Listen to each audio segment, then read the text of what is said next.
ജലദോഷം, മൂക്കൊലിപ്പ്, മൂക്കടപ്പ്, തുമ്മൽ, ചുമ, കഫക്കെട്ട്, ശ്വാസം മുട്ടൽ. അപ്പോൾ ഇങ്ങനെയുള്ള സംഗതികൾ തടയാനായിട്ട് ജീരകത്തിന് അത്ഭുതകരമായിട്ടുള്ള കഴിവുണ്ട്. ഈ ജീരകത്തിന് മറ്റ് എന്തെല്ലാം ഗുണങ്ങളുണ്ട് എന്ന് നമുക്കൊന്ന് അറിഞ്ഞിരിക്കണ്ടേ. അപ്പോൾ ഇത് കുടിച്ചാലുള്ള ഗുണം നമുക്ക് നമ്മുടെ കഫമെല്ലാം ഇളകിപ്പോകാനായിട്ടും നമ്മുടെ ലിവർ ആൻഡ് റീനൽ ടോക്സിസിറ്റി, കിഡ്നിയിലെ ടോക്സിൻസും ഒക്കെ പോകാനായിട്ട് സഹായിക്കുമെന്നുള്ളതുകൊണ്ടാണ്.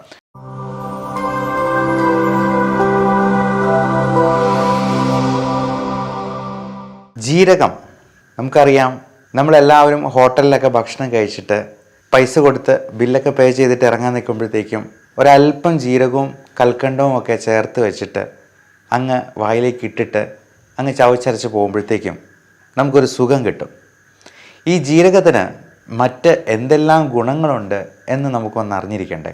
ജീരകം ഈ ദഹനം പ്രോപ്പറാകാനായിട്ട് മാത്രം സഹായിക്കുകയല്ല, മറ്റ് പലതരത്തിലുള്ള ആരോഗ്യ ഗുണങ്ങളും ഉണ്ടാക്കുന്നുണ്ട് എന്നുള്ളതാണ് സത്യം. നമ്മുടെ ഗ്യാസ്ട്രൈറ്റിസ് ഒഴിവാക്കാനായിട്ട് ഒരു പരിധിവരെ ജീരകത്തിന് അത്ഭുതകരമായിട്ടുള്ളൊരു ഗുണമുണ്ട്. മാത്രമല്ല, വായ്നാറ്റം ഉള്ളവർക്കാണെങ്കിലും ഭക്ഷണം കഴിച്ചിട്ടുണ്ടാകുന്ന ആ അരുചിയും വായ്നാറ്റവും ഒക്കെ മാറ്റാനായിട്ടും ഇത് സഹായിക്കും. അത്തരത്തിൽ നല്ലൊരു സുഗന്ധവ്യഞ്ജനം കൂടിയാണ് ജീരകം.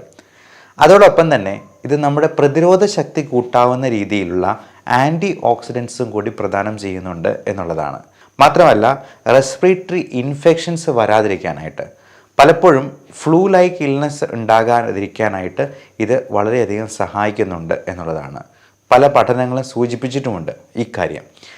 നമുക്ക് ഈ ഫ്ലൂ ലൈക്ക് സിംറ്റംസ് എന്ന് പറയുന്നത് നമുക്കറിയാം, ജലദോഷം, മൂക്കൊലിപ്പ്, മൂക്കടപ്പ്, തുമ്മൽ, ചുമ, കഫക്കെട്ട്, ശ്വാസം മുട്ടൽ തുടങ്ങിയുള്ള പ്രശ്നങ്ങളിലേക്ക് ആ പട്ടിക നീളുന്നുണ്ട്. അപ്പോൾ ഇങ്ങനെയുള്ള സംഗതികൾ തടയാനായിട്ട് ജീരകത്തിന് അത്ഭുതകരമായിട്ടുള്ള കഴിവുണ്ട്. അത് ഒരു ഫ്ലൂ ഷോട്ട് കൊടുക്കുന്നത് പോലെ, അല്ലെ ഫ്ലൂ ജാബ് കൊടുക്കുന്ന പോലെ അത്രത്തോളം വരില്ലെങ്കിലും അത് ചെറിയ രീതിയിലെങ്കിലും നമ്മുടെ പ്രതിരോധ ശക്തിയെ വർദ്ധിപ്പിക്കുന്നുണ്ട്. ഫ്ലൂ ഷോട്ട് എന്ന് ചിലപ്പോൾ പലപ്പോഴും ആൾക്കാർ കേട്ടിട്ടുണ്ടാവില്ല നമ്മുടെ നാട്ടിൽ. പക്ഷേ വിദേശങ്ങളിലൊക്കെ അത് അമേരിക്കയിലും യൂറോപ്പിലും ഇപ്പോൾ ഗൾഫ് കൺട്രീസിൽ പോലും വിൻ്ററിന് മുൻപായിട്ട് എല്ലാവരും നിർബന്ധമായിട്ടും എടുക്കേണ്ട ഒരു സംഗതിയാണ് ഈ ഫ്ലൂ ജാബ് എന്ന് പറയുന്നത്. അത് ഇത്രയേ ഉള്ളൂ, ഒരു ചെറിയ വാക്സിനേഷൻ തന്നെയാണ്.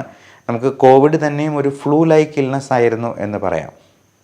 അത് H1N1 പോലുള്ള ഇൻഫ്ലുവൻസ വൈറസിനെ പ്രതിരോധിക്കാനായിട്ടുള്ള ഒരു നടപടിയാണ് ഈ ഫ്ലൂ ജാബ് എന്ന് പറയുന്നത്. അതുവഴി തന്നെ നമുക്ക് ഈ ഫ്ലൂ ലൈക്ക് ഇൽനെസ്സിനെ ഒരു പരിധിവരെ മിനിമം ഒരു 50% പ്രതിരോധിക്കാനായിട്ട് സഹായിക്കും എന്നുള്ളത് കൊണ്ട് തന്നെ ഈ ഫ്ലൂ ഷോട്ട് വിദേശ രാജ്യങ്ങളിലൊക്കെ നിർബന്ധമാണ്. ഇവിടെയും ഈ റെസ്പിറേറ്ററി ഇൻഫെക്ഷൻസും അലർജിയും ഒക്കെ ഉള്ളവർ ഈ ഫ്ലൂ ഷോട്ട് എടുക്കുന്നത് നല്ലതായിരിക്കും. നമുക്ക് നമ്മുടെ സബ്ജക്റ്റിലേക്ക് മടങ്ങി വരാം. ഈ ജീരകം പോലെ തന്നെ നമുക്ക് വെള്ളത്തിൽ ഇട്ട് കുടിക്കാവുന്ന വേറെ കുറേ സംഗതികളും കൂടിയുണ്ട്. അത് നമുക്കൊന്ന് നോക്കാം. ജീരകത്തിനോടൊപ്പം തന്നെ, അല്ലെങ്കിൽ ഓരോ ദിവസങ്ങളിലും ഓരോന്നോരോന്നായിട്ട് നമുക്ക് ഉപയോഗിക്കാവുന്നതാണ്. തുളസിയില ഇട്ട് കുടിക്കുന്നതും ഈ ആൻറ്റി ഓക്സിഡൻസ് വർദ്ധിപ്പിക്കാനായിട്ടും നമ്മുടെ പ്രതിരോധ ശക്തി കൂട്ടാനായിട്ടും അത് സഹായിക്കുന്നതാണ്. തുളസിയിലേക്ക് നല്ലൊരു വേറൊരു ടേസ്റ്റും ഒരു എസൻസും ഫ്ലേവറും കൂടി ചേർക്കാനായിട്ടും കഴിയും. അതുപോലെ പതിമുഖം എന്ന് പറയുന്നത്, അത് വെള്ളത്തിന് വേറൊരു പിങ്ക് കളറ് കൂടി സമ്മാനിക്കും. മാത്രമല്ല, ഇത് നമ്മുടെ ആൻറ്റി ഓക്സിഡൻസ്, ആ ഓക്സിഡേറ്റീവ് സ്ട്രെസ്സ് കുറയ്ക്കാനായിട്ടും സഹായിക്കുന്ന ഒന്നാണ്. മാത്രമല്ല, ഇത് തിളപ്പിച്ച വെള്ളമായതുകൊണ്ട് തന്നെ ഇതിലെ എസൻസ് എല്ലാം അതിലേക്ക് കലരുകയും ചെയ്യും. അതിന് വേറൊരു ഫ്ലേവറും കൂടി ആഡ് ചെയ്ത് കിട്ടാനായിട്ടുള്ള അതിൻ്റേതായിട്ടുള്ള ഒരു രുചിയും കൂടി കിട്ടുന്നതാണ്. അതോടൊപ്പം നമുക്ക് ഒരു ദിവസം അതിന് പകരം ഇഞ്ചി ഉപയോഗിക്കാവുന്നതാണ്. ഇഞ്ചി ഇട്ട് തിളപ്പിക്കുന്ന വെള്ളത്തിന് നമ്മുടെ ത്രോട്ട് ഇൻഫെക്ഷൻസിനും ത്രോട്ട് പെയിൻ ഉള്ളവർക്ക് അത് കുറയാനായിട്ടും ശബ്ദം ഉണ്ടാകാനായിട്ടും പാട്ടുകാരൊക്കെ ഇഞ്ചി ഇട്ട് തിളപ്പിച്ച വെള്ളം കുടിക്കുന്നത് നമുക്കറിയാവുന്നതാണ്.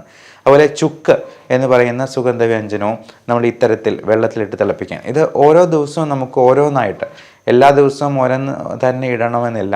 അപ്പോൾ നമുക്ക് അതിൻ്റെ എല്ലാം ഗുണങ്ങൾ ലഭ്യമാകുന്ന രീതിയിൽ, ഇതൊക്കെ എല്ലാവർക്കും അറിയാവുന്ന കാര്യമാണ്. പക്ഷേ നമ്മൾ ഒന്ന് പറഞ്ഞു കഴിയുമ്പോഴത്തേക്കും അതിനെക്കുറിച്ചൊരു ചിന്ത പുതിയതായിട്ട് നമുക്ക് മനസ്സിലേക്ക് വരികയും അത് നമ്മുടെ ജീവിതത്തിൽ പകർത്താനായിട്ടും സാധിക്കുമെന്നുള്ളത് കൊണ്ടാണ് ഇന്ന് ഇങ്ങനെയൊരു ഡിസ്കഷൻ വയ്ക്കുന്നത് തന്നെ. അതോടൊപ്പം തന്നെ നമുക്ക് ഈ വെള്ളത്തിൽ ഇട്ട് കുടിക്കാവുന്ന രീതിയിൽ ചില സപ്ലിമെൻറ്റ്സ്, വൈറ്റമിൻ സപ്ലിമെൻറ്റ്സും ചില മരുന്നുകൾ പോലുമുണ്ട്. നമുക്ക് മോഡേൺ മെഡിസിനിൽ തന്നെ അവൈലബിൾ ആയിട്ടുള്ള N-അസറ്റൈൽസിസ്റ്റീൻ എന്ന് പറയുന്ന എഫർവസൻ ടാബ്ലറ്റ് ഉണ്ട്. അത് വെള്ളത്തിലിട്ട് കഴിഞ്ഞാൽ അതിങ്ങനെ ഒരു സോഡ പോലെ അത് മൊത്തമായിട്ട് അങ്ങ് അലിഞ്ഞു ചേരും. അതൊരു ഓറഞ്ച് ജ്യൂസ് പോലെ നമുക്ക് കുടിക്കാവുന്നതാണ്. അത് കുട്ടികൾക്ക് പോലും അത് ഇഷ്ടമുള്ള ഒരു സംഗതിയായിരിക്കും. കാര്യം ഇതിങ്ങനെ ഇട്ടിട്ട് അലിഞ്ഞു ചേരുന്നത് തന്നെ ആ പ്രോസസ്സ് തന്നെ കണ്ടിരിക്കുന്ന ഒരു രസകരമായിട്ടുള്ള കാര്യമാണ്. അപ്പോൾ ഇത് കുടിച്ചാലുള്ള ഗുണം നമുക്ക് നമ്മുടെ കഫമെല്ലാം ഇളകിപ്പോകാനായിട്ടും നമ്മുടെ ലിവർ ആൻഡ് റീനൽ ടോക്സിസിറ്റി, കിഡ്നിയിലെ ടോക്സിൻസും ഒക്കെ പോകാനായിട്ടും സഹായിക്കുമെന്നുള്ളതുകൊണ്ടാണ്. പലപ്പോഴും പാരസെറ്റമോൾ പോയിസണിങ്ങിൽ നമ്മൾ ആദ്യമേ കൊടുക്കുന്ന ഒരു മരുന്ന് N-അസറ്റൈൽസിസ്റ്റിനാണ്. നമുക്കറിയാം പാരസെറ്റമോൾ ഒരു പരിധിയിൽ കൂടുതൽ കഴിച്ചാൽ അത് ലിവറിനെ ബാധിക്കാം. അപ്പോൾ അങ്ങനെയുള്ള ടോക്സിസിറ്റി ഒഴിവാക്കാനായിട്ട് ഈ N-അസറ്റൈൽസിസ്റ്റിൻ എന്ന മരുന്നിന് വളരെയധികം കഴിവുണ്ട്. അതേപോലെ തന്നെ വൈറ്റമിൻ സിയുടെ എഫർവെസൻ ടാബ്ലറ്റ് ഇപ്പോൾ അവൈലബിൾ ആണ്. അതും വെള്ളത്തിലിട്ട് കഴിഞ്ഞിട്ടുണ്ടെങ്കിൽ അലിഞ്ഞ് ചേർന്ന് നമുക്കത് കുടിക്കാനായിട്ട് നല്ല ടേസ്റ്റോടു കൂടി കുട്ടികൾക്കും അത് കൊടുക്കാവുന്നതാണ്. അത് 1000 മില്ലിഗ്രാമിൻ്റെ ഒരു വൈറ്റമിൻ സി ടാബ്ലറ്റ് ഇട്ട് കഴിഞ്ഞാൽ 1-2 ഗ്ലാസ് വെള്ളത്തിൽ ഒരു ഓറഞ്ച് ജ്യൂസ് പോലെ നമുക്ക് കിട്ടാവുന്നതുമാണ്. ഇതേപോലെ തന്നെ നാരങ്ങ പിഴിഞ്ഞ് കുടിക്കുമ്പോൾ അതിൽ നമ്മൾ മധുരം പോലുള്ള മറ്റ് ഫ്ലേവറുകൾ ചേർക്കാതെ നാച്ചുറൽ ആയിട്ടുള്ള എന്തെങ്കിലും ഫ്ലേവറുകൾ ചേർക്കുകയോ അല്ലെങ്കിൽ തേൻ ഉപയോഗിക്കുകയോ ചെയ്യുന്നത് വഴി നമുക്ക് നാച്ചുറൽ ആയിട്ടുള്ള രീതികളിൽ തന്നെ ആൻറ്റി ഓക്സിഡൻസ് വർദ്ധിപ്പിക്കാനായിട്ടും നമുക്ക് നല്ലൊരു പാനീയമായിട്ട് ഉപയോഗിക്കാനായിട്ടും സാധിക്കുന്നതാണ്. ഇത്തരത്തിലുള്ള നമ്മുടെ നാച്ചുറൽ പ്രൊഡക്ട്സ് വെച്ചിട്ട് നമ്മുടെ ഇമ്മ്യൂണിറ്റി വർദ്ധിപ്പിക്കാനായിട്ടും ആരോഗ്യം സംരക്ഷിക്കാനായിട്ടും പ്രത്യേകം ശ്രദ്ധിക്കുക. എല്ലാവർക്കും നല്ല ആരോഗ്യം ആശംസിക്കുന്നു. Thank you.